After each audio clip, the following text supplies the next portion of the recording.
Uhuru. Uhuru, everyone, and welcome to the Burning Spears newspaper fourth and final webinar on Black August 2019, themed The Importance of Black Power Media. My name is Olafin Akimba, the managing editor for the Burning Spear newspaper. And as you can see, I have two special guests joining me today that have really impacted the world with their historic campaigns.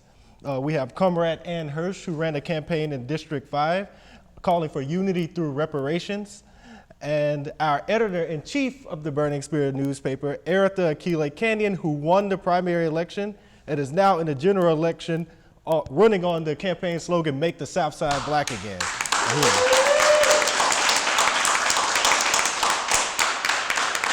So the Burning Spear is so excited to have you both on with us. And before we jump into today's overall summation and interview with these two comrades, I really just want to salute our comrade Omowale K-Fing, who passed away on July 29th of this year. And we're dedicating this entire broadcast and our entire series to Comrade K-Fing, who was just really the strongest advocate of the Burning Spear newspaper and the standard of party cadre that everyone must emulate. So we, throughout the entire Uhuru movement, everybody has dedicated some sort of commemoration to K-Fing. And in our latest Burning Spear newspaper, the September Spear, we have dedicated page 2, Comrade K-Fing will be permanently mentioned as a member of the Burning Spear newspaper staff. And so that is how the Burning Spear newspaper will uphold Comrade Omowale K-Fing, who is just a strong advocate of this newspaper. And we also dedicated the entire September issue to Comrade Omowale K-Fing. So,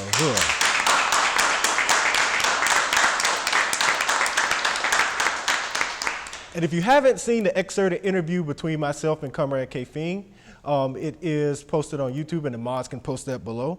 And it is on the significance of the Burning Spear newspaper. So this Black August has been truly amazing. Every Thursday, we've been broadcasting live different acts of resistance that happened throughout the history on this very month, starting with our kickoff on August 1st, surrounding the question of African prisoners, who established the celebration of Black August from the start.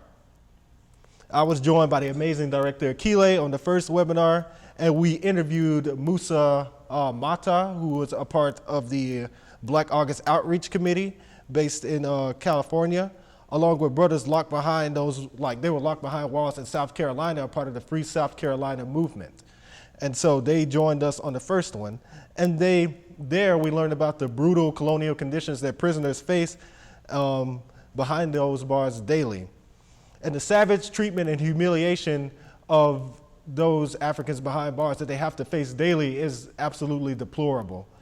And so we wanted to start that month off by recognizing that and letting people know, letting those brothers and sisters behind bars know that there is an organization out there fighting for them, and that there is a newspaper out there broadcasting that struggle and letting them know solutions we're not just explaining it, but we're offering them solutions to really organize and turn those prisons into revolutionary universities.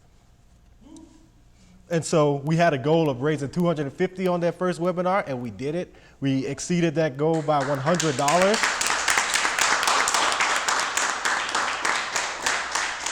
And the next video we showed was a live stream. It was a streaming of the Black People's Grand Jury, which was led by the Uhuru movement in 2014, following the police assassination of Mike Brown by the killer cop Darren Wilson. And it was a 13-1 vote, and the jury showed that the power doesn't come from the state, it comes from the African people who organizing and becoming the true makers and shapers of history, as the party has always organized African people to realize that end. And it also showed the illegitimacy of the colonial courts as ways to maintain the white power status quo. We know that they're trying to maintain the white power status quo, and that the opinions of the ruling class, or that laws are the opinions of the white ruling class and not in the interest of our African working class sisters and brothers. So we had a goal of raising $100, and we did that. We did exactly that. We raised that 100, and we got some contributions throughout the week following the next webinar. So we were very successful with that webinar as well, and we just want to appreciate everyone who contributed.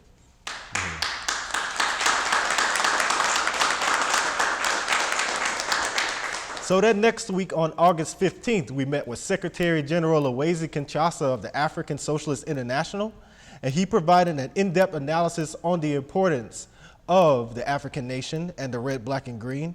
And he made a stark contrast between figures like Marcus Garvey and W.E.B. Du Bois, who represent the African working class and the petty bourgeoisie, the African petty bourgeoisie, respectively.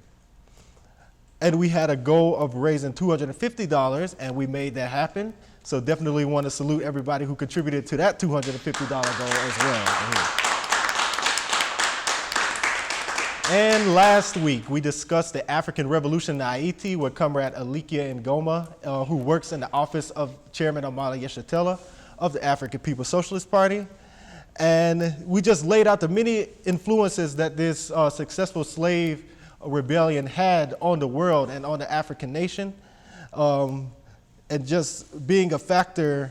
And we also laid out the differences and dispelled the myths of the African Revolution of Haiti being led by some mythical force or some sort of philosophical idealistic force.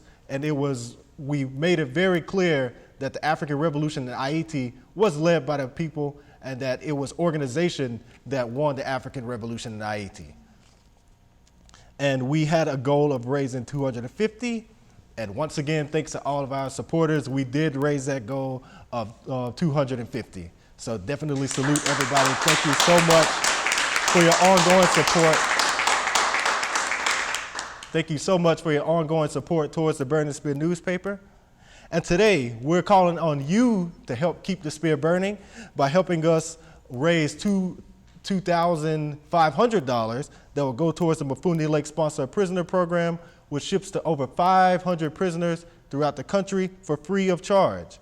And Comrade Mafundi Lake was locked up as a teenager on false charges of robbing a white teenager of $38. Inside the prisons, he organized a dynamic prison organization called Inmates for Action.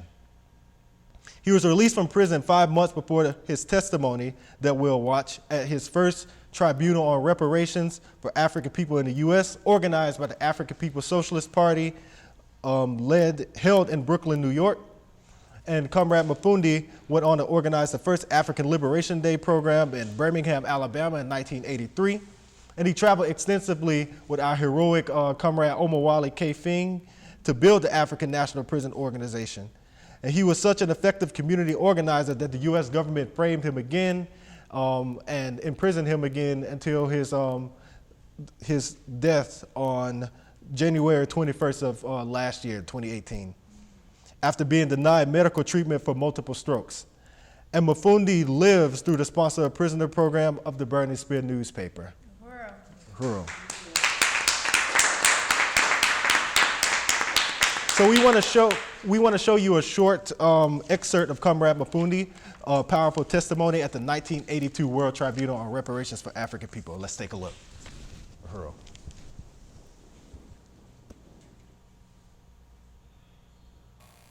They wouldn't allow me in reading material for 12 years. They took and put me in a cell, 5 by 8 cell, without benefit of any writing material, reading material, radio, TV, non-cell me for 12 years. Only thing was in that strip cell was a base basis where you only cold water, running cold water. There was no bed, it was concrete slab block. And the only time I came out of that cell was to go to a shower for 5 minutes. And if you wasn't to the shower in 5 minutes, the water was cut off on you. You didn't have any control of the water. That was for 12 years. And the only way I maintained my sanity was to play long games with myself. I learned how to play chess without gold. I learned how to do things in my mind, play long games with myself. I I wouldn't allow them to destroy me. I was playing.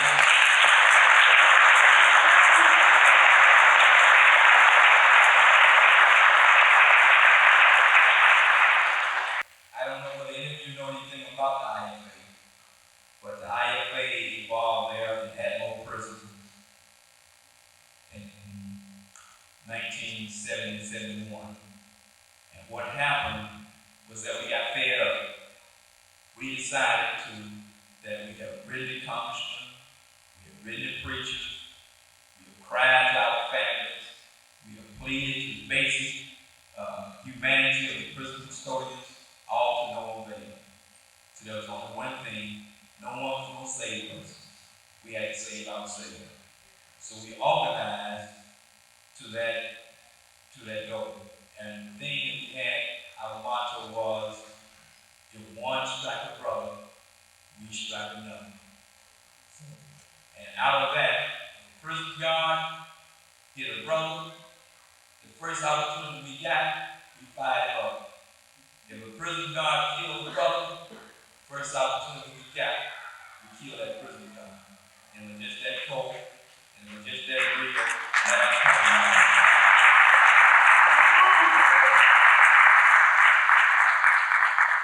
So we got what I think is one of the best, most progressive and comprehensive political document organization that came out of this country here. And at that point, what the prison custodians tried to do, they moved on us. There was an assassination attempt on me. I still have a teeth repaired. I was hitting them out with a baseball bat, my finger here. I can't, for all practical reasons, I was left dead. And at the same incident, 2 other prisoners tried to save my life and they were killed. And in fact, they didn't know that I wasn't dead until he was at the morgue. And the doctor there, he had to put his pocket knife in the prison custodians to keep him from finishing me off there. And prisoners, they came and surrounded the hospital there and stood guard around me while I was unconscious and everything, and got word out to my family what had happened. And out of that struggle there, we began to have educational classes. I know it's related to try to just tell you some of the things that we began to do at the IFA. We know that one of the problems we had was a lack of education, lack of political awareness in that particular environment. In fact, the political consciousness of the prisoners there was practically non-existent. So what we began to do, we began to organize programs geared to raising the revolutionary consciousness of the prisoners there. Monday night we had what we called general education. We dealt with basic math, English, etc. Because 80% of the people there couldn't read or write. But I think when I left, 80%, 90% of the people could read or write. On Tuesday night, we did what we call legal first aid, where we taught ourselves and each other what we do about the legal aspects of the law. None of us were scholars.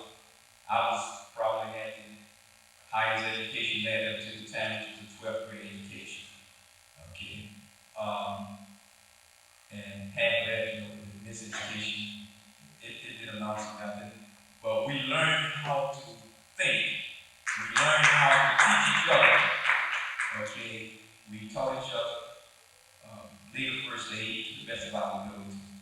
Wednesday night, we had what we dealt with isms: socialism, fascism, nationalism, and etc. Thursday night, we had what we call revolutionary theory. Friday night, we had, I can't just remember, the days, but we had something on Friday night. Saturday night was Black History Night. Sunday night was culture night. So you had to identify with your culture. And it was mandatory that on Sunday night, when we called your cell phone, you had to get up and present something that was original that you had created within the week.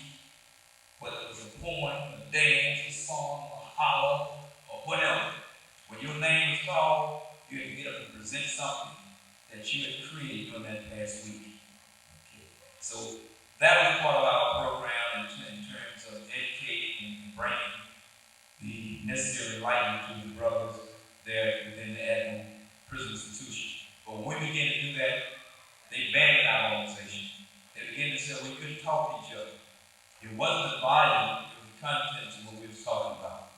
But what they would do, they would come to each cell. We wasn't in a group now, and all of us in a cell.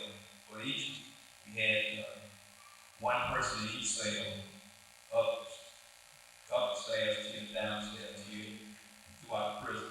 But what we would do, we started one cell block. And what we would do, we would have our classes at night. And the prison custodians would come by and forbid us to have classes. And we would refuse.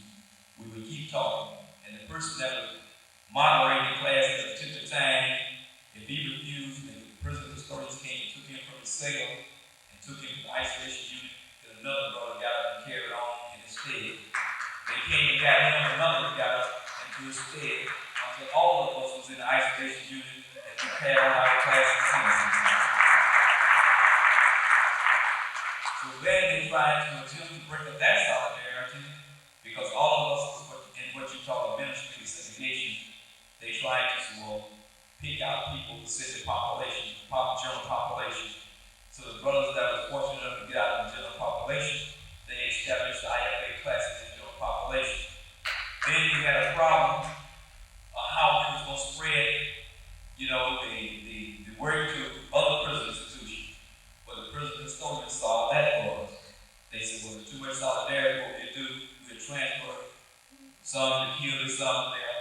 And one of the obligations to every IFA member was wherever he might be, he was to do the teachings of the IFA and organize chapters of the IFA.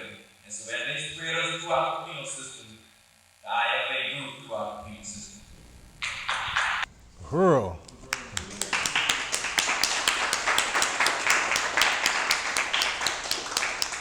And after Comrade Mafundi was released in 1982, 9 leaders of the Inmates of Action were assassinated and the organization was destroyed. So Mafundi's legacy lives on, and we honor him through the Sponsor a Prisoner program of the Burn and Spin newspaper. Mafundi Lake! Long live! Mafundi Lake! Long live! Uhuru. And I just want to shout out some of the comrades viewing from all throughout the country. So we have comrades tuning in from Huntsville, Alabama at Zenzele Consignment. Thank you for tuning in. We have comrades viewing from Chicago, Illinois, Oakland, California, Philadelphia, Pennsylvania, and throughout the country in different places. We have supporters tuning in. So we want to thank you all so much for tuning in to this final webinar and helping us keep the spear burning. So we thank you all so much for tuning in with us on this evening. And I introduced them earlier, but to recap, we have Anne Hirsch, who ran on the platform of Unity Through Reparations in District 5 of St. Pete, and has forever changed the political terrain in that district. Anne is also a leader of the Uhuru Solidarity Movement here in St. Pete and has made reparations to the African community a material reality. And we have Eritha Akilé Cainion, the Black community's candidate, who is going into the general election against a city-backed incumbent, and who just so happens she's going against the incumbent here in District 7 City Council, and she is vying to make reparations, put reparations on the platform, and to make the South Side black again. And like I said earlier, she's also the editor-in-chief of our 50-year-old newspaper, created by our chairman, Omali Yeshitela, who is in the building today. So definitely salute Chairman Omali Yeshitela. And Comrade Akilé is also the director of the Department of Agitation and Propaganda for the African People's Socialist Party. All of that at a very young age, like 22 years old, she's doing it all. So we appreciate Uhuru. So we definitely want to welcome you both onto this panel, Uhuru. So congratulations on your victorious campaigns. And can you first briefly tell anyone who may not be familiar with your platform, why did you run and what did you hope to accomplish through this campaign? Uhuru. Well, first and foremost, I just want to salute the Burning Spear newspaper for a very successful Black August campaign, and also want to recognize and salute my leadership, Chairman Amalia Shatella, the leader and founder of the Burning Spear newspaper, which has been in continuous production since 1968. And also to salute our comrade Omowale K. Fing, who I've learned so much from, being on the Spear production team. And, as you mentioned earlier, he's the biggest advocate for the Burning Spear newspaper. So I just want to salute Omowale K. Fing and comrade Mafundi Lake, to which, this program sponsored prisoner is named. And in regards to, why I ran for office and what we intend to accomplish. Well, first I want to say that, as mentioned, I'm a member of the African People's Socialist Party, the Uhuru movement, and that, it's not something that I have career aspirations to be a city council person or any political aspirations within, city council, that this comes as a result of being a part of a revolutionary organization, and that where I am from, where I live, the city of St. Petersburg, Florida, and just like every place throughout this country and around the world where Black people live, we are being pushed out of our community. There's an assault on our people by the government, by the St. Pete City government, by the U.S. government against our people in this country, and that this struggle, running for office, is a part of an ongoing struggle, a fight for power for the Black community, and that typically the electoral arena is not a place where Black people can struggle and achieve power. That, that this is not, but we have entered this arena, and it brought this struggle that we've been waging on all these different fronts. We've brought this struggle, we've penetrated into the electoral arena to raise up the demand of reparations. And as you watch in that video, this is a struggle that's been happening since 1982, where the party conducted the first reparations tribunal in the world and held 12 consecutive tribunals, and that this is a part of that struggle, an ongoing struggle for reparations, for making it a revolutionary demand and making it a demand coming from the people, because we understand that the government on its own is not going to just, achieve some level of morality and consciousness and go, oh, this is a bad thing that we've done, but it's going to come as a consequence of the struggles made by the people. And so, that's why we entered this election. And in regards to what we intend to do, we intend to win this demand of reparations in the city of St. Pete. We intend to make it public policy. We intend to reverse the effects of gentrification in this community, as the slogan says, make the South Side Black again. And, to bring power into the hands of the Black working class and power into the hands of the people, and become the model for what is possible throughout this country and around the world. So that's, briefly in regards to that, and I'll go ahead and hand it to Anne. So I would also like to just salute the Burning Spear and Akilé, who's the editor and in chief, and also just congratulate you on your win in District 7. What a powerful historical moment that has been, and I really appreciated being a part of pushing this platform forward here in St. Petersburg. I am a midwife, and I help women bring children into the world. And I want all children to be able to have their needs and aspirations fulfilled.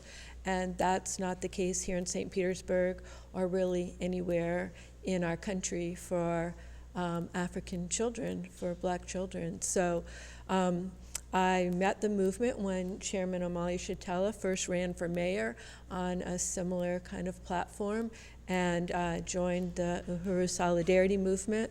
Jesse Neville is the chair of that. He's here, and I want to salute him, and he was my campaign manager.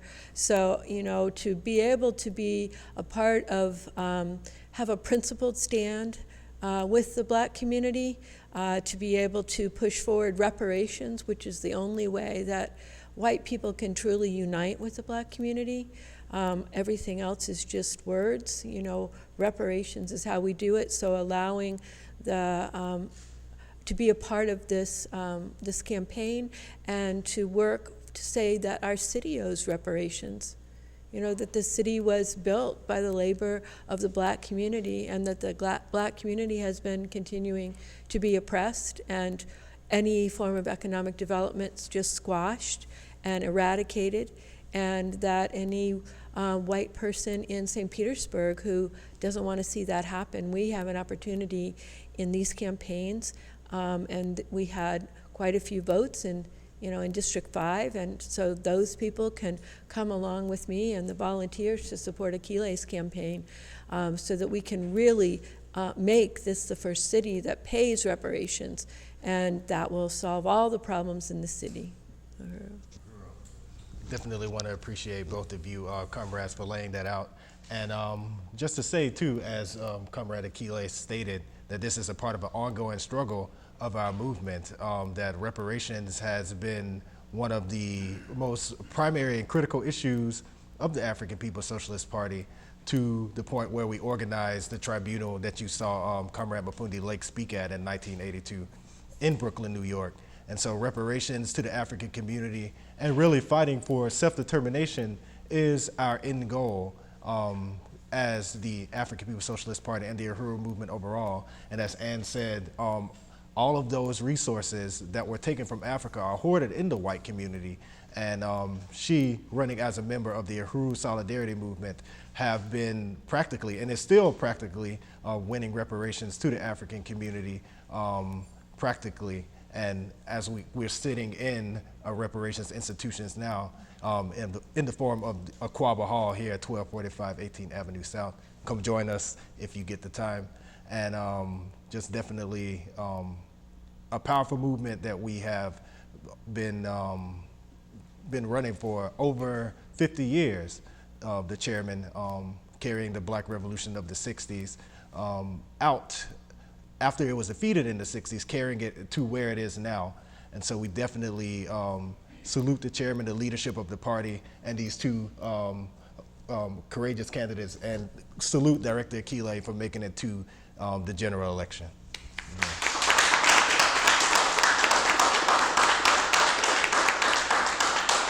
So, since this is an event of importance of independent media that represents the interests of the African community, can you talk about what kind of coverage this race received in local white colonial media like the Tampa Bay Times daily newspaper?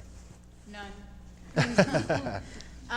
Yeah, I just really think that it's really significant that we're having this discussion about our own media, and that the Black community has its own journal, the Burning Spear newspaper. And the coverage that we got here, minimal to no coverage at all. And any coverage that we did get in regards to our campaign, it was always an attempt to undermine our campaign. It was always an attempt to slander the Black community and to attack our campaigns if they reported on anything. And, that is all a part of a strategy. That was a part of a strategy to keep the elections underground, to make sure that the people did not know what was going on. They don't know the issues that are happening. They don't know what the city council and the mayor are voting on today or the next day, and that they didn't even know an election was happening. And that the only reason that the people knew that an election was happening was really due to our campaigns, where we had to develop our own material to put it out. So, even on election day, nothing to say in the major, newspaper, local newspaper here, we call the Tampa Bay Slime, nothing about the elections at all. So that's the kind of, in regards to the coverage, no coverage. And again, any coverage that they could, they took a jab at our campaign to say that we could not win, that what we were pushing was impossible, this crazy, absurd idea that we were pushing, and look at us, we're in the general election, so.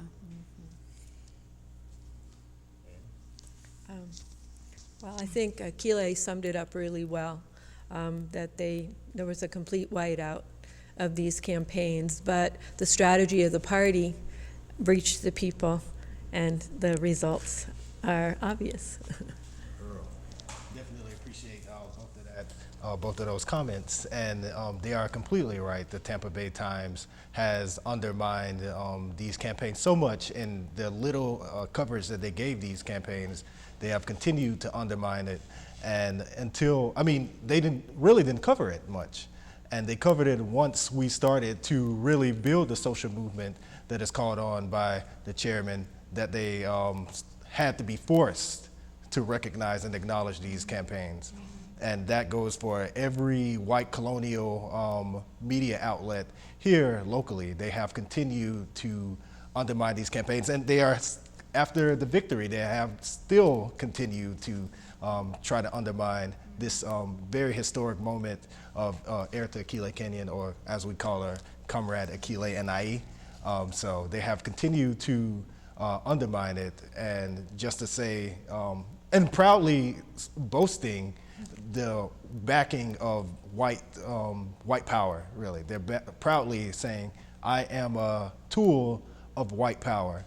And it is our responsibility as the Burning Spear newspaper and as Black Power media overall to really challenge that. You shouldn't be able to say that and represent the Black community. And so that is the importance of the Burning Spear newspaper and why we're here tonight and why you should support the Burning Spear newspaper, which gives these candidates a platform to speak and to really get the truth out there, the truth, and just overturn, as a part of overturning this colonial system that we have been forced into. So, Sorry, I just wanted to add to this because, you know, like the Burning Spear was one of the only media entities that covered this campaign. And whether it be the Burning Spear online, whether actually print, talked about these campaigns. And, on top of that, the campaign printed our own broadsheet newspaper, the Southside Speaks. And, just the significance of our community coming together and producing our own media. This is what the struggle is about, being able to control the narrative and being able to put out what the issues are, because every time you pick up one of the ruling class newspapers, it's slander, it's an attack every single time. Anybody, anyone from the Black community opens up one of these newspapers, they see themselves depicted in this way where, and everybody who picks up that newspaper, then that definition of our community and everything about our community, the explanation for the conditions in the city and in the world come from this entity that continues to drag down and spit on the Black working class. And then we have an opportunity to open up our own newspaper and see this narrative coming from, controlled by the Black working class. And it just really makes all of the difference. And it then begins to genuinely explain not only the conditions we see, but the solutions, because the ruling class media will also tell you that you see all this horrible stuff happening in the world, well, this is permanent and you have no other option, and this is what you have to go with. And that, our paper, like you said in the beginning, not just explains the situation, but it gives us the tools to change it. And that's what our media is about. Because even in our own newspaper, here's the contradictions within the city of St. Pete. And our platform, our position, this is how we intend to change it. And, it was Black people in our own media that came together. There were even people on YouTube, African Diaspora News Channel, these different entities that, assisted with the, putting out these campaigns. But in regards to one of, the only news journals that covered this campaign at all, it was the Burning Spear newspaper. Appreciate that, absolutely. And as she said, it points out the contradictions, and the headline of the Southside Speaks was St. Pete, a city divided. So that is a very stark contradiction, and the solution to that contradiction is making the Southside Black again, pushing back on the gentrification and bringing unity through reparations. That is the solution. And that was all in that small broadsheet, the Southside Speaks, that so many people loved and adored. And we're going to talk about the Southside Speaks shortly, too. So thank you for that. Thank you both. And what about the issues? What issues did your campaigns address, from gentrification to police violence? And do you think that the local white-owned media does a truthful and responsible job of covering these issues that are so critical to our community, the police containment and gentrification? Do they do a good job of really highlighting this reality for so many African people, not just in this city, but throughout the world? So, Well, again, I can answer that question with a big fat no. And as you said about the Southside Speaks, the headline was "A City Divided," and the subline was "What the politicians and the media don't want you to know." And again, you look at any of these newspapers, the ruling class, and you attempt to look for, they are summing things up, and this is what's happening in the world. And again, anytime you see one of these papers, they are always, one, they don't have, it's not an accurate explanation or summation about what's happening. And again, most of the time, if they're reporting on anything, especially if it's happening in this city, they glorify gentrification. One, they talk about how, the millennial artists are moving in. There was this one headline saying that millennial artists are moving in and transforming a minority community, that's gentrification. And they say all these things, and they're promoting kicking out the black working class to make room for, these white artists, millennials that they've transformed our entire communities for, to be able to live here. And all of that is warfare, on our people. So then you see that and you expect, okay, that has to be a good thing. It's saying it's transforming minority, impoverished communities into these vibrant, communities now.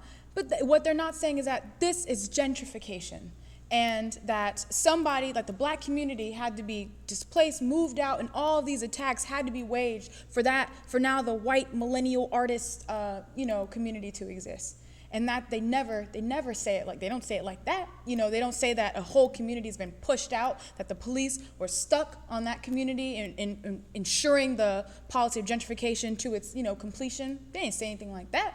They don't say anything about, when these affordable, because these are all the issues on our platform, dealing with, people are crying out for affordable housing. This place is, you can't live here, you can't afford to live here. It costs $1,400 for a 2-bedroom apartment. And the newspapers, they say they're glorifying the building of another luxury apartment and appearing in all these places, and they take a quote from the mayor and, uplift and uphold the mayor and his statement about how the South Side needs more luxury apartments. And meanwhile, that's, part of the basis for why the rents are going up in this city. So it's complete lies. It's, again, it's all of this information that is being pumped, and it's poison. It really is poison. And you read it, and if you adopt it as your narrative, that's what you begin to say, that is the truth, that is the reality. And, there was even an attempt during this campaign, we're talking about all these issues, gentrification, rising rents, sewage in our water, police occupation of the black community. We're talking about all of this. We're the reparations candidates, in this city, and the news never says anything, but then they talk about a non-factor candidate, this black man who made some remarks about the white LGBTQ community, and they use that as the basis for a front cover and all these news articles. Somebody didn't have a chance in winning, and a struggle that was not being made by anybody anywhere else. That's not what we were hearing on the ground. But the media tried to divert everybody's attention away to now this is the issue. The black community is, the big symbol of anti-LGBTQIA and all this stuff. That's what becomes the struggle now. And that's what that media is responsible for doing. And again, our media tells the truth, tells the situation, looking at it as it really is, and then saying, now here's our solution. We have one. We can take it out in the world, and we can win it. I think you covered that very well, very clearly. Thank you so much. And that is absolutely spot on. The media will not say the contradictions. It's in their best interest not to report on the contradictions that happen in the black community, because it's what maintains the system. We understand as African internationalists, African internationalism is the theory of the African People's Socialist Party that explains our place in the world and the method of changing it. And we understand that this system was built at our expense.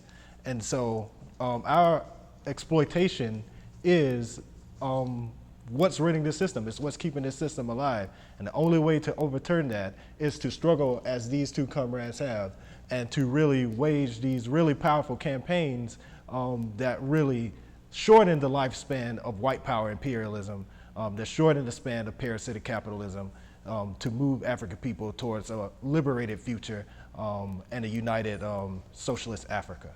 And so that is what the Burning Spear, boldly, we are very biased towards that end, and we don't sugarcoat it or make any sort of compromise with bourgeois media. So I appreciate that definitely.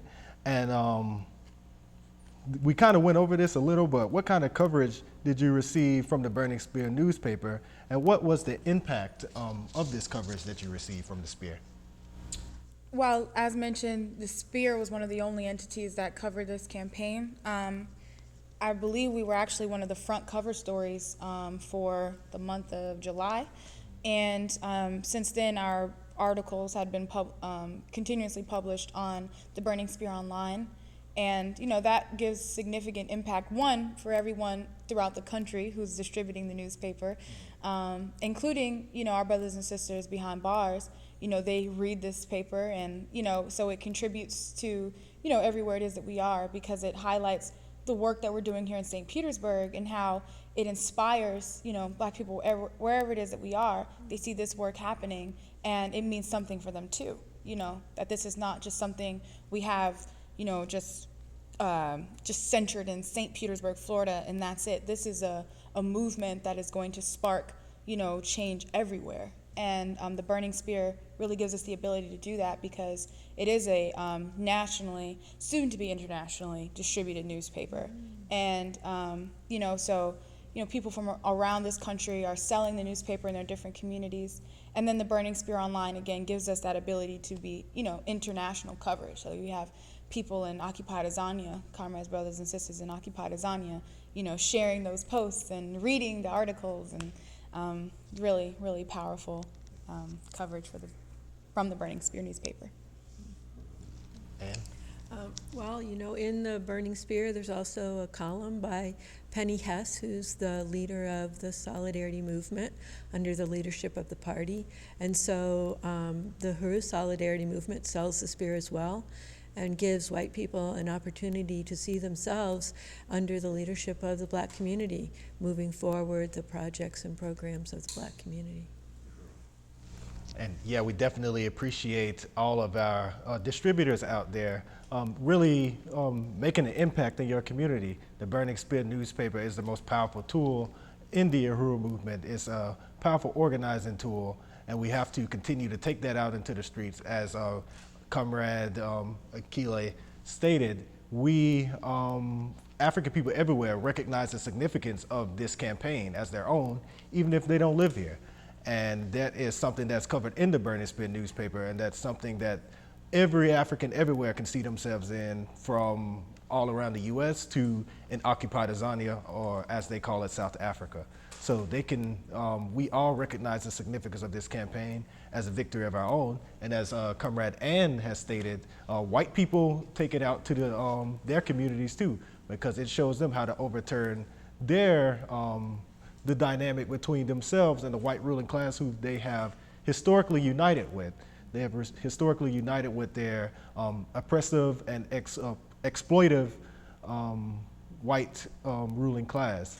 And it is much to their dismay, and they're finding themselves now in similar conditions as African people and other colonized people throughout the world.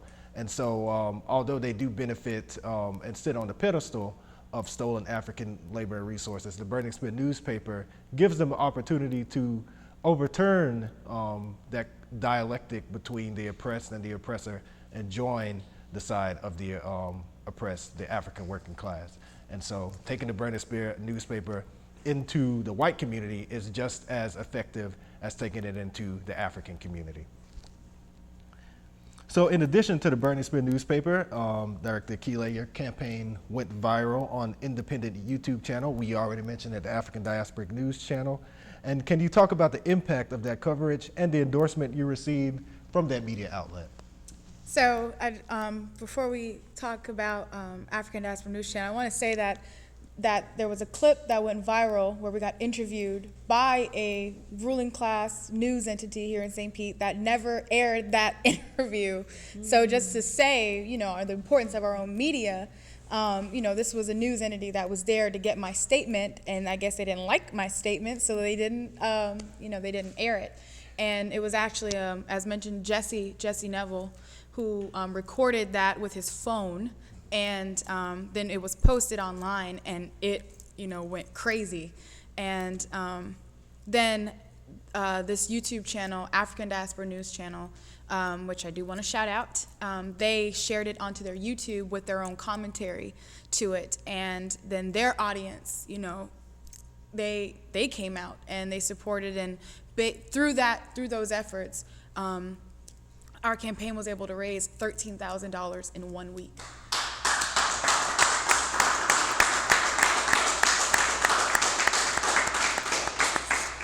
So it was very, very significant, and it was one of those occasions, again, where it connected this campaign with Black people everywhere. So, and still to this day, you know, Phil and African Diaspora News Channel, they continuously share our videos on YouTube. They did interview Anne Hirsch as well, and, you know, just been very supportive of these campaigns, recognizing, again, that a victory here in St. Pete means a victory for Black people everywhere. Appreciate that, and definitely shout out to the African Diasporic News Channel for endorsing these campaigns of the Black community, reparations and economic development to the Black community here in St. Pete. Recognizing too that this is your own, just as much as your fight as it is ours here locally. So we appreciate you and want to give you that shout out. And did you have anything on that question? Or? Well, just to say that I think Akilé was really brilliant in her response to that reporter. And, you know, it's the strategy of the party that had, you know, Jesse think to record it and, you know, then move on from there to get it out to the world. So. And I remember that like it was yesterday. I mean, the guy came up to me and said, "Oh, it's Eritha Akilé Cainion. Can I speak to her, please?" I'm like, "You sure you want to do that? Like, do you want to get yourself into that?" And he definitely did do that, and he went viral too. So it was probably in his benefit as well. So, so that is that was absolutely amazing. We appreciate all the support of the campaigns of our editor-in-chief, Eritha Akilé Cainion. And lastly, like we discussed, so could you just say a little bit more about the impact of your broadsheet titled "The South Side Speaks"? How did you distribute this paper, and what was the response to it? So I just, a part of saluting my leadership, the brilliant strategy of Chairman Amalia Shatella, who struggled with us to get this newspaper out. This newspaper is going to change the game, and that's exactly what it did. And that we were relentless in getting it out. And I wish I could show you the maps that are all drawn on to show every place that we distributed the newspaper. But it really did change the game. I mean, like we said, it had, you know, it articulated the problem. What is the problem? What are we looking at? What's the situation in St. Pete?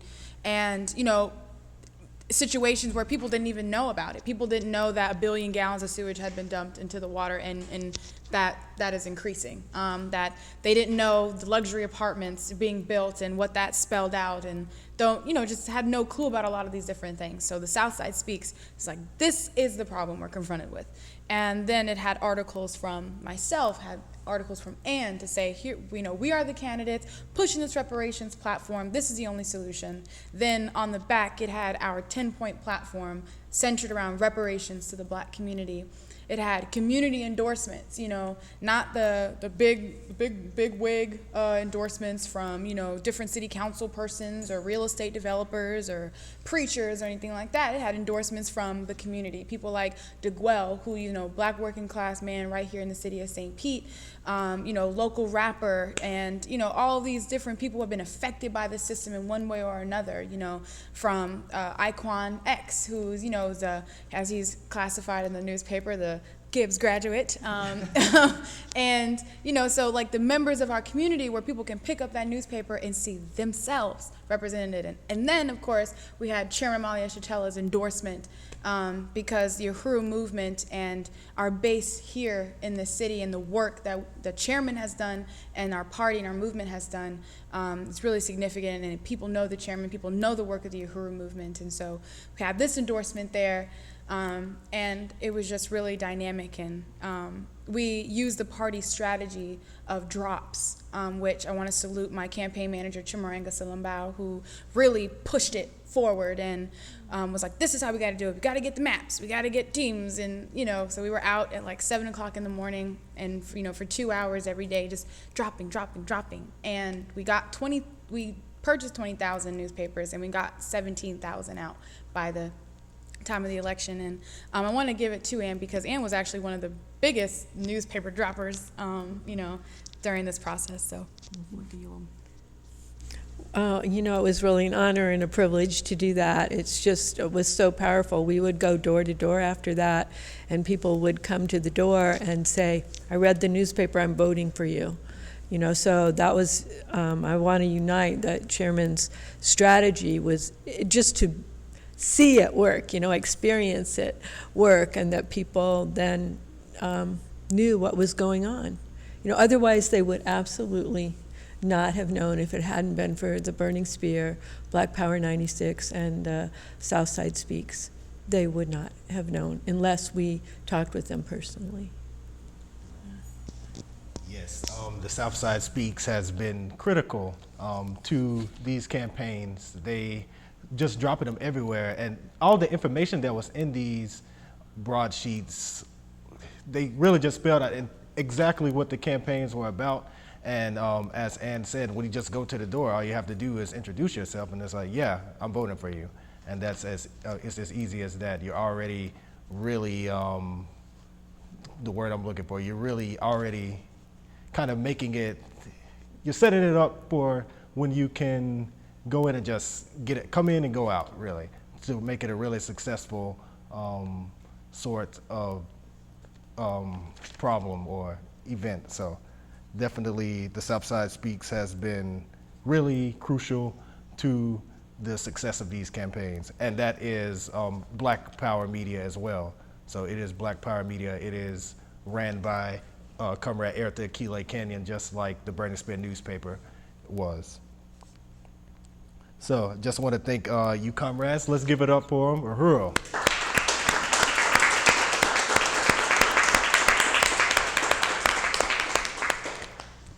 So the analysis of the crisis of white power imperialism and the future of the African nation can't be found anywhere else except in the Burning Spear newspaper. So you can get your copy today at the Burning Spear burningspearmarketplace.com, or you can check us out at theburningspear.com for your revolutionary analysis.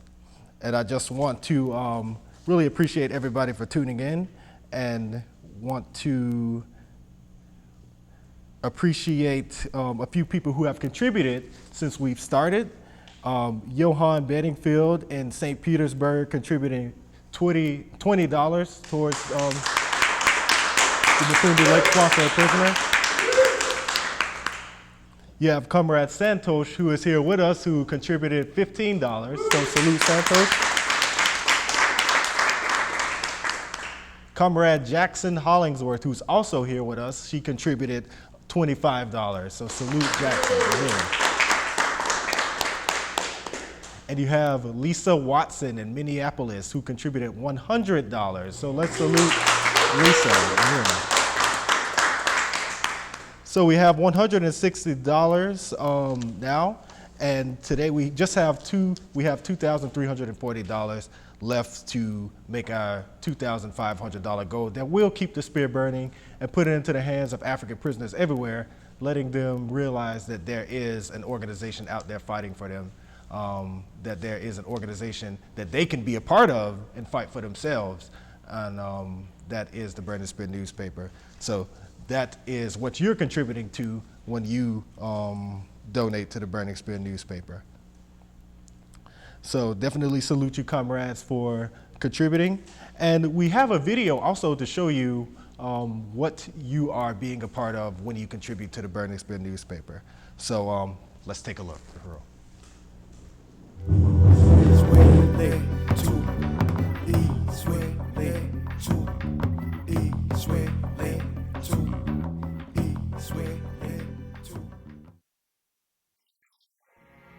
Over 1 million African people are locked up in U.S. concentration camps called prisons. The mass incarceration of African people is genocide. breaking up families, and preventing births by removing African men and women from our community during their prime productive years.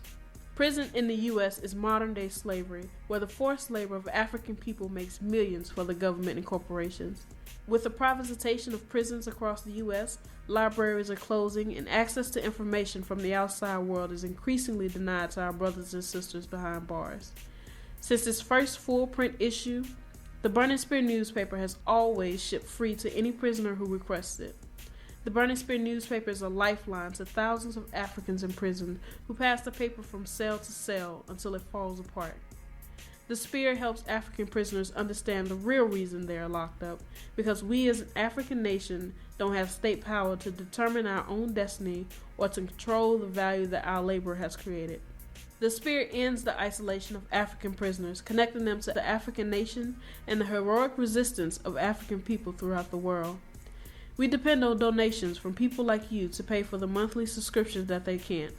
Today, the Burning Spear Sponsor a Prisoner Fund ships newspapers to over 350 prisoners at 150 prisons. The Burning Spear newspaper ships to prisoners in California, Texas, Washington, Oregon, Colorado, New Mexico, Nevada, Nebraska, Wisconsin, Michigan, Minnesota, Missouri, Illinois, Indiana, New York, New Jersey, Maryland, Kentucky, Virginia, Pennsylvania, North Carolina, South Carolina, Alabama, Mississippi, Georgia, Tennessee, Louisiana, and Florida.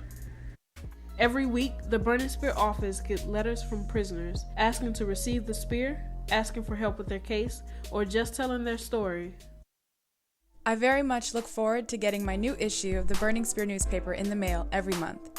The Burning Spear is an indispensable information and educational asset to the human community and should be available wherever people live. God's greatest hope for humanity. That is what the Burning Spear means to me. The Burning Spear is a political tool for liberation. The Burning Spear is a connection of political, social, economic awareness of how to become self-determined African people. The Burning Spear is a liberation tool for African people. This is what the Burning Spear newspaper means to me. The Spear is more than a newspaper to the millions of Africans in the brutal conditions of the prison system in America. Your contributions support the Mafundi Lake Sponsored Prisoner Program that puts the Spear in the hands of prisoners every single month. Go to theburningspear.com/donate today. You can hear it in the distance, African resistance, raise your fist, it's time to get this. Yo, I can hear it in the distance, African resistance, raise your fist, it's time to get this. I hear the drums in the distance, African resistance, raise your fist, it's time to get this. I hear them calling in the distance, African resistance. Now raise your fist And that's just a small glimpse of just the reality that Africans behind those bars face. And we went over a little bit earlier, but it's just the brutal and humiliating conditions that those sisters and brothers have to face all the time is absolutely outrageous. It's really deplorable. And yeah, we just calling on everybody who's watching this and people here in the building today to contribute towards the Mafundi Lake Sponsored Prisoner Program. This is really the lifeline for so many prisoners throughout the country. We have shipped to over 500 prisoners, and they write us all the time, just really telling us how much they enjoy the paper and how much they really look forward to getting it every month. And it's just really, it's really powerful to get those prisoner letters come in all the time. Some of them want to write for the Spear, and we will be featuring that in the Spear going forward. Having prisoners write about the conditions that they're facing and just anything that they have that they want to share with the Black community. We will be featuring that as a column in the Burning Spear newspaper. So contributing towards the Mafundi Lake Sponsored Prisoner Program, as we said, he was a courageous comrade who led his really powerful resistance movement in the Atmore Holman incarceration camp in Alabama. And so we have to continue to keep the Spear burning in those, behind those walls, to really make these prisons revolutionary universities, as the chairman has called for.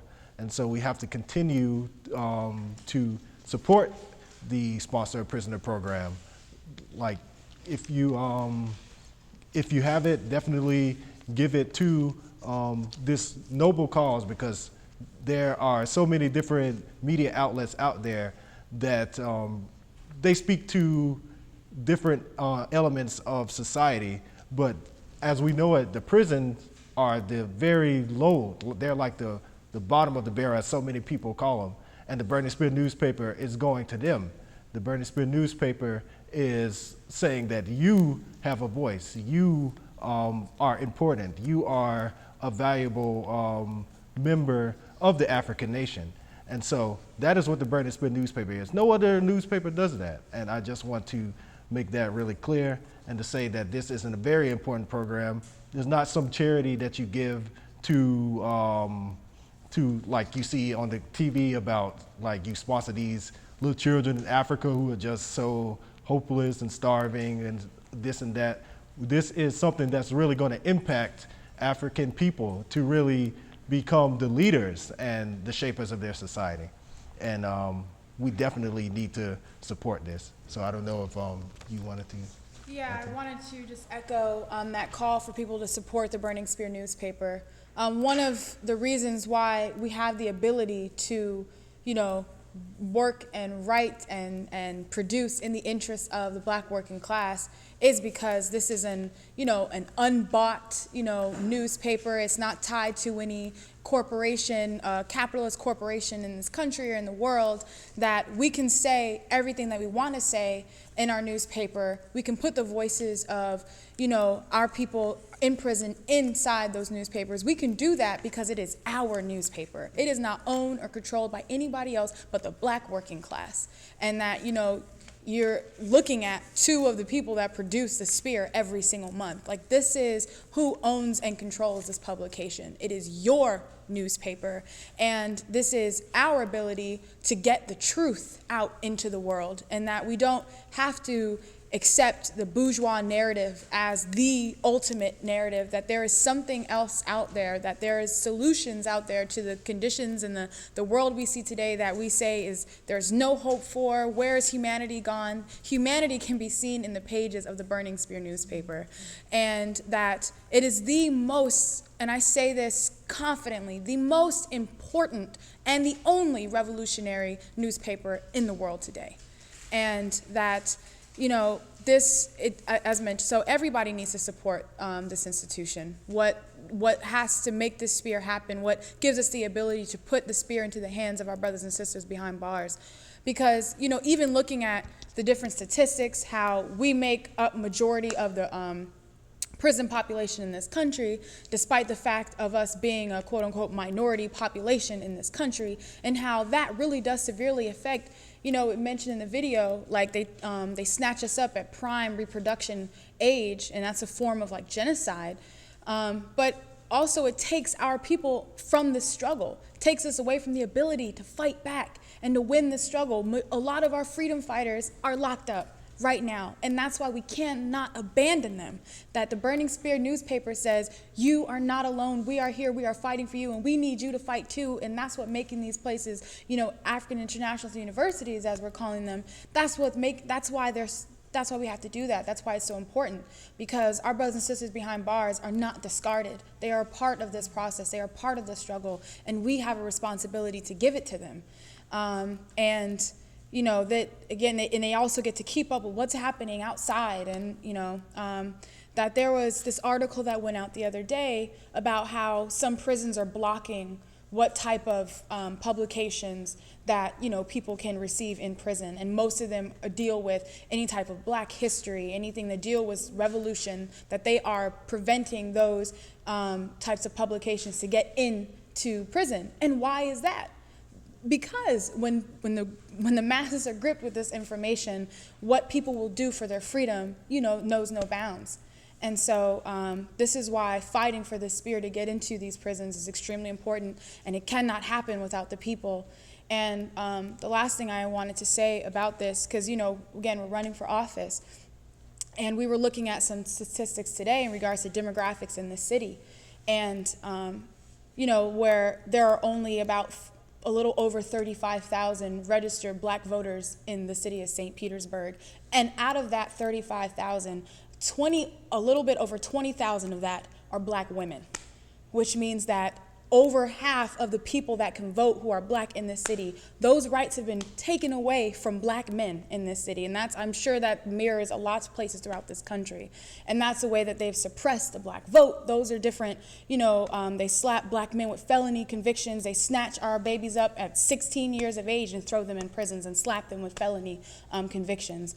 And that is not a coincidence, that we're looking at that situation. And, so these are all these assaults that are waged on our community, and I wanted to just mention that in regards to the whole prison and the significance of getting this paper in there, and that everyone should be called on to contribute to this newspaper. And I just want to everyone to do that. Go to theburningspear.com/donate, and I want to contribute $50 to the Burning Spear.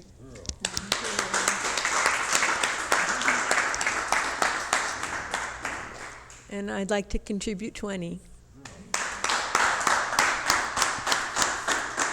Thank you so much for your contributions and for that overview of why you should support the Mafundi Lake Sponsored Prisoner Program.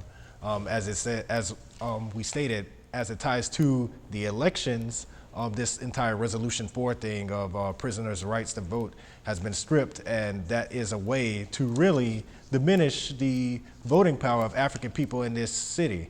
And so just all of these different colonial tactics that the governments around the country use are really in a way to keep us oppressed.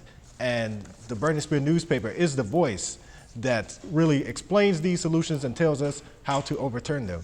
And so we have to rally behind the Burning Spear newspaper. We have to support the Burning Spear newspaper as it is our own, which it is. The Burning Spear newspaper is our Black Power newspaper. And we have to support it through and through. Every month you need to be buying you a bundle of the Burning Spear newspaper. You need to subscribe to the Burning Spear newspaper.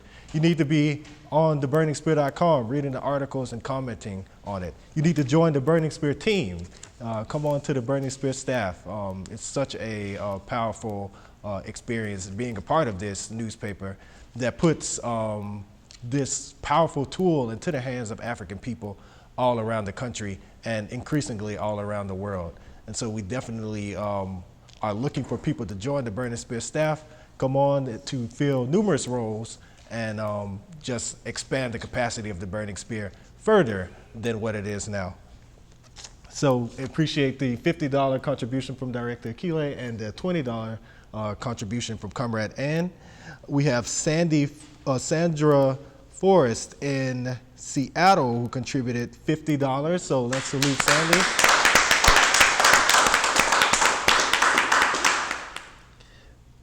We have Takuba in Huntsville. I apologize if I mispronounced that. $25 from Comrade Takuba, so Uhuru. We have Ali Aiello in Boston who contributed $25. So Uhuru, let's salute Ali. Uhuru. So in the room, we have Comrade Amanda Carlozzi who contributed $20. So let's salute Amanda. Uhuru. We have Tama Kadini, who is also here with us live, who contributed $10. So let's salute Tama. We have Jesse Neville, who was the campaign manager for Anne Hirsch and is the chair of the Uhuru Solidarity Movement, who contributed $15. So let's salute Jesse. Yeah. We have the leader and founder of the Uhuru Movement, Chairman Omali Yeshitela, who is in the building. He contributed $25. So let's salute the chairman. Uhuru. We have Comrade Timba Shabanda, who's in the room with us, who contributed $20. So let's salute Comrade Timba. Uhuru. Black Power 96 station manager. Definitely download the app Black Power 96.3 on Apple or iTunes or the Android store. So he said he'll donate more often to us. So we're gonna hold him to that. And of course we have Comrade Anne Hirsch and Akilé who contributed $20 and $50 respectively. So we're at a total of $420. We still have $2,080 left to contribute. So we definitely want that goal to be met. You can go to theburningspear.com/donate to make your contribution and really make this project that we're carrying out, this revolutionary project that we've been involved in for so many years, either through our day-to-day work in the party or through these campaigns that have been so successful. We really want to make this, take it further. And so you supporting the Mafundi Lake Sponsored Prisoner Program, the Burning Spear overall, help towards that aim. And so definitely want to appreciate everybody who donated, and still calling on people to donate, and want to say if you donate more than $50 or more, you get one of these Burning Spear red, black, and green canvas bags. So that is a good incentive to donate $50 or more. So you can definitely, you can get one of these if you donate 50. And some people have donated 50, so we will be sending those to you as soon as possible. This is a very beautiful bag. You want it. It could carry up to at least 100 spears inside of it. You can put your at least a bundle of spears in the entire canvas bag. You know you need your canvas bag for your spears. It also looks like you can hold some pins, some clipboards. You can put a water bottle in here if you're hot and tired when you're out there selling that spear. So you definitely want this, or even if you just want a little fashionable tote, go into the grocery store, everything, you just want to promote the Burning Spear newspaper right here, all these eco-friendly people who don't want to use plastic bags, who like to recycle and whatnot. This is also eco-friendly. So go ahead and contribute that extra. If you donated 25, contribute an extra 25 so you can get this beautiful canvas bag, or go ahead and drop a 50, drop 100, and you can go ahead and carry out that beautiful bag with you. And I want to say, spear. Yes, absolutely, and I appreciate that, Comrade Akilé. And if you contribute 100 or more, you get a premium 50th anniversary T-shirt. We have some over here. I apologize, I don't have it with me, but you get a 50th anniversary T-shirt that we had when we celebrated the 50th anniversary of the Burning Spear newspaper on December of last year. And so you get that if you contribute 100 or more, and you get the beautiful canvas bag if you contribute 50 or more. And it's a very nice T-shirt, the Burning Spear 50th anniversary. It's a cartoon version of Chairman Omali Yeshitela holding the Burning Spear newspaper. So you definitely want one of these shirts. It is a very, very beautiful shirt. And contribute at 100, you can get it. Or if you contribute 100 and you want a canvas bag instead, you can get that canvas bag, the red, black, and green canvas bag. And we will be able to ship that to you as soon as possible.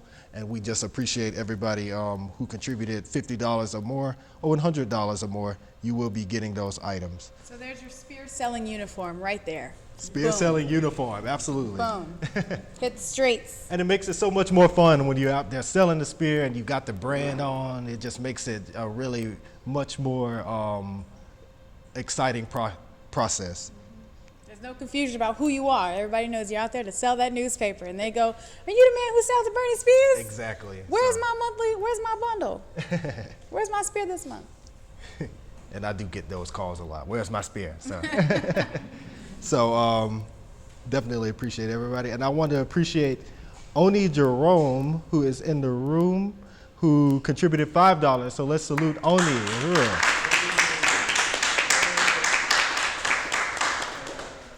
We have Mads Ambrose, who is in Portland, Oregon, who contributed $10. So let's salute Mads. We have Comrade Adeleke, who is in the room. She contributed $25. So let's salute Adeleke. We have Comrade Kyle Weiss, who contributed $25. Let's salute Kyle. And we have Comrade Vince Lawrence, one of the original members of the African People's Socialist Party, here with us today, and a Burning Spear staff member who contributed $25. So let's salute Vince Lawrence. So we at 510. We still got a little bit more to go, so let's get it in. Let's come on. Yeah, let's come on. The Burning Spear. 25 more. Vince Lawrence wants him a red, black, and green badge. Come and So, claim your prize, Come and Vince claim Lawrence. your prize. $20 a month. How you did that? Recurring. We're gonna get Timber a bag. We're gonna get Timber a red, black, and He green wanted real bag. bad. Well, you know how else you can get. Yeah. Recurring donations. Okay. Yeah. I see. Well, if you fill out your pledge card, we can. Oh, you did. Okay, great.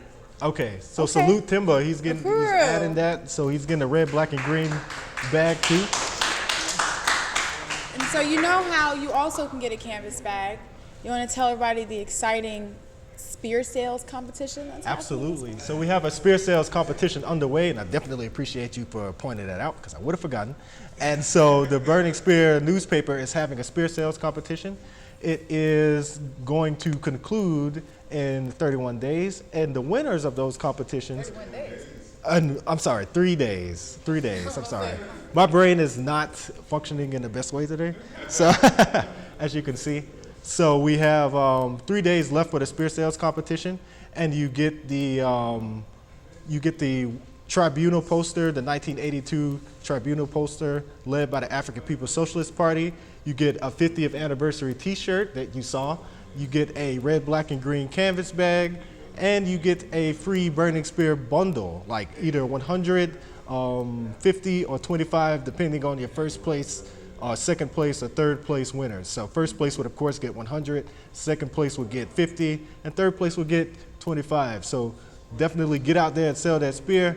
You will receive some very beautiful and exciting prizes. So Yep. we want You'll also get featured. You will also get featured in the Burning Spear newspaper print edition and online. So we want to definitely call on everybody to get out there in them streets, transform your communities, and sell the Burning Spear newspaper. You will be rewarded for that. And we also have regional winners, which we will announce who's in the lead as far as the regions are concerned. And it's really exciting. They get 50th anniversary shirts. Everybody who participated in the regional spear sales competition, the regional winner will get 50th anniversary shirts for free. So definitely an incentive for everybody to get out there and sell the Burning Spear newspaper. Yep. And with that being said, you know, as mentioned, you only got a couple of days left to get out there and sell that newspaper. And the region in the top spot currently is the Midwest region. So let's salute the Midwest. All right, the Midwest region.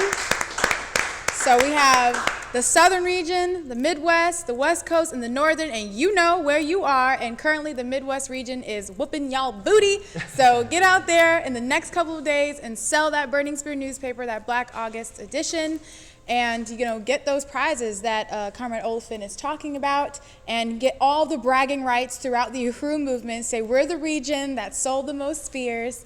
I know it gets very, very competitive.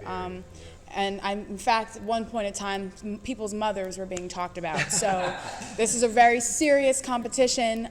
People are really serious about getting the spear out in the world. And as mentioned, there will be 3 winners, first, second, and third place, and that belongs to the person who sells the most spears individually.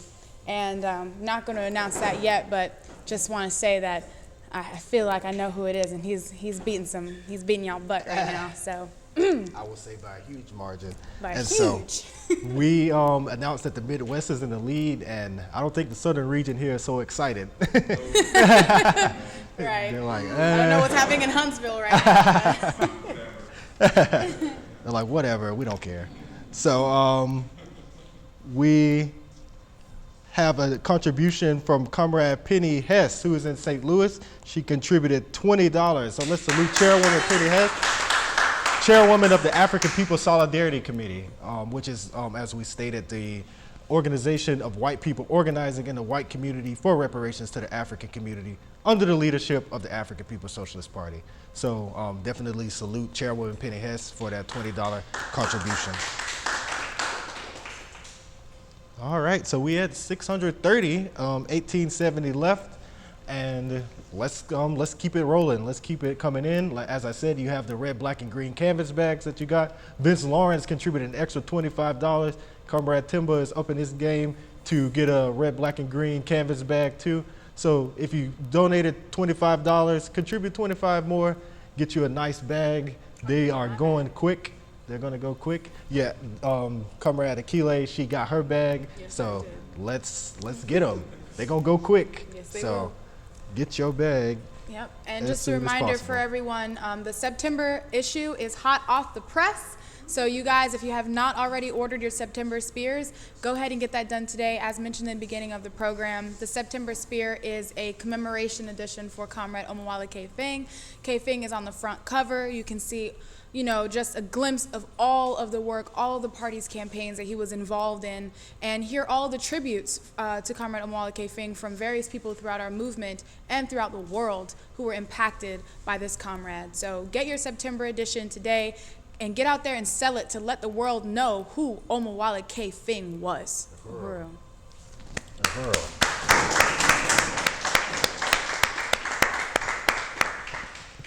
So I just want to say that Chairman Omale Yeshatela, he has contributed $100 in the room. So let's salute our chairman. Who's gonna match that? Right, who's gonna match the chairman? Match the chairman, get you a Burning Spear 50th anniversary t-shirt and one of our beautiful red, black, and green tote bags if you prefer. So let's keep the contributions rolling in. Absolutely, let's continue to support the Mafundi Lake Sponsored Prisoner Program because it is really inspiring for these prisoners to receive these letters. The white power government really has no say on who the criminals are. They are the people who came to Africa. They attacked Africa and dispersed Africans throughout the world. They are the first criminals. They are the very first criminals. So they, as the chairman mentioned, I think a few days ago, that their entire system is rested on a fault line. And so nothing that they say is legitimate. Everything they say is based on their need to keep the system in place. And so putting this into the hands of those African prisoners and letting them know that it what these things and letting them know how to overturn these conditions is very powerful. It's probably one of the most powerful things that a revolutionary can do. So we're calling on everybody to contribute to the Mafundi Lake Sponsored Prisoner Program. And just want to really shout out everybody who contributed so far. Thank you so much. We really, really appreciate you. So did you have anything to add, anybody? Director Akilé or Anne? Well, just as mentioned, saluting and appreciating everybody who has donated and contributed so far. You can continue to contribute at the theburningspear.com/donate. Continue to make your donations to support this institution. Let everybody know, let your friends and family know. I know that there's viewing parties happening in various places, as mentioned, Huntsville and Chicago. Those also had pledges to raise for the spear. So I believe, was it $250 in Huntsville and Chicago? Yes. So we have $250 pledges from both Huntsville and Chicago for the spear. So want to salute those comrades. Want to salute Comrade Kobina for making that happen in Huntsville, and Comrade Kabula making it happen in Chicago. And hope that inspires multiple people throughout this country and around the world to contribute to the Burning Spear newspaper. It is your newspaper, it is your voice, and it is our ability to reach the masses of the people and bring them into this struggle, bring them into our fold, so that we can fight this battle together. We can have the correct analysis of what's going on, and we can be connected to one another and see that there's a real practical solutions to the situation that we find ourselves in, and that it's the most inspiring piece of information, the most motivating journal. And when you go out and sell that newspaper, I mean, you experience it for yourself, and you see how you inspire and deeply motivate the people that you sell the newspaper to. And we actually had a meeting the other day with some of our distributors in the country, and there was this really powerful force named Akilé, who is in Greenville, South Carolina, who just gushed about selling that newspaper and how much he loved it. And when he's not working Monday through Thursday, he's out selling that Spear. That is his second job, you know, pushing that newspaper, and how he absolutely loves it and connecting with the people. It's the most important thing for him to be doing. He recognizes that. We have to recognize that. And when you go out and sell that Spear and experience the joy that it puts on people's faces, when you're able to go and point to specific places and events in the newspaper and go and relate to the people that you're talking to, I mean, it's an experience like no other. So get out there, sell the newspaper. If you haven't purchased your bundle yet, go to burningspearmarketplace.com and make a contribution to this very important program and this important institution, the burningspear.com/donate. Well, I just want to congratulate the Burning Spear for this amazing project over the course of the month of August, and encourage any white people out there that are watching. You know, this is our opportunity to really support this important program, to say, you know, we support the prisoners. We don't want to be complicit with imprisoning African people. So that we want to get this important news to them. I want to say one more thing. I'm sorry. I do want to acknowledge our incredible Spear staff. I want to acknowledge people like Vince Lawrence, who came home, and I saw a newspaper from 1974 that listed Vince Lawrence as one of the photo editors or photographers, and you know, here he is in 2019, you know, being the photo editor for the newspaper. So just really incredible. We have Comrade Sandy Thompson in Seattle, one of our layout specialists and longtime member of the Burning Spear newspaper. We also have Comrade Kota out in Philadelphia, who is one of our layout editors. Also, she updates the Burning Spear online continuously, so want to salute Comrade Kota. And this amazing, amazing managing editor who has been holding down the fort of the Burning Spear newspaper. He is the person that gets you your paper.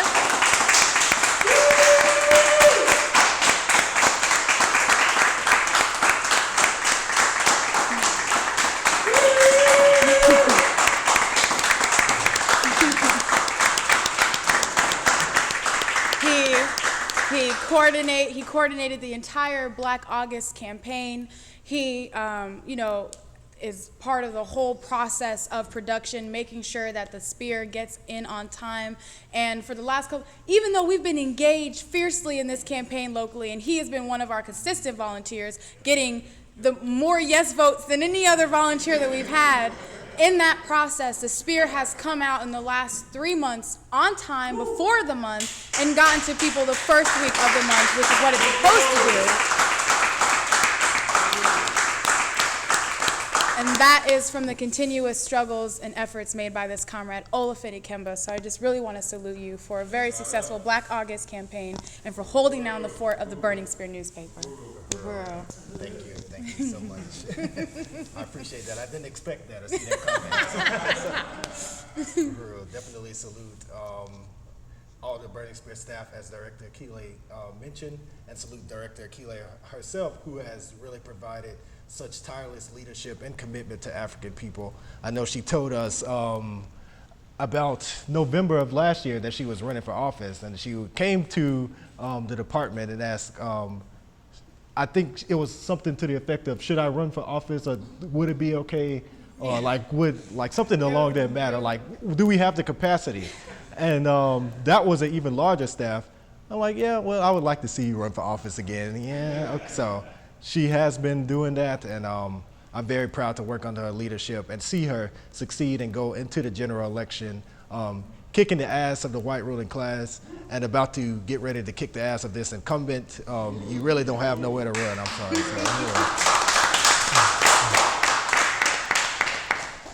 So definitely appreciate and salute Director Akilé and all of the Burning Spear staff. So any other things that we wanted to say before we close it out? I want to see if we, let's see, got any further? Okay. So yeah, like we said, we can go to theburningspear.com/donate to make your contribution to the Mafundi Lake sponsor prisoner program to get those spears into the hands of African political prisoners every month. And so definitely want to appreciate everybody for tuning in. Salute Huntsville, Alabama for putting on a viewing party. Salute Comrade Kobina, who led that effort in Huntsville. And Comrade Kundai, who is also in Huntsville, who helped create the event pages, so on and so forth.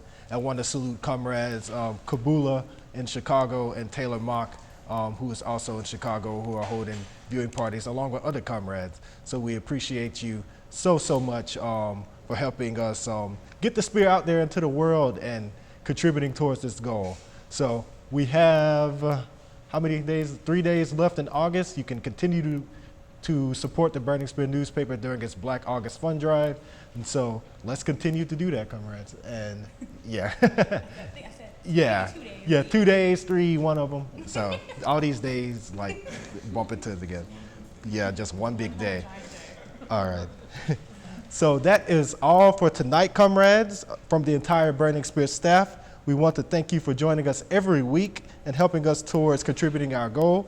And we want to say, Omawali K-Fing! Long live! Omawali K-Fing! Long live! Long live the Burning Spear newspaper! Long live! Long live the Burning Spear newspaper! Long live! Uhuru!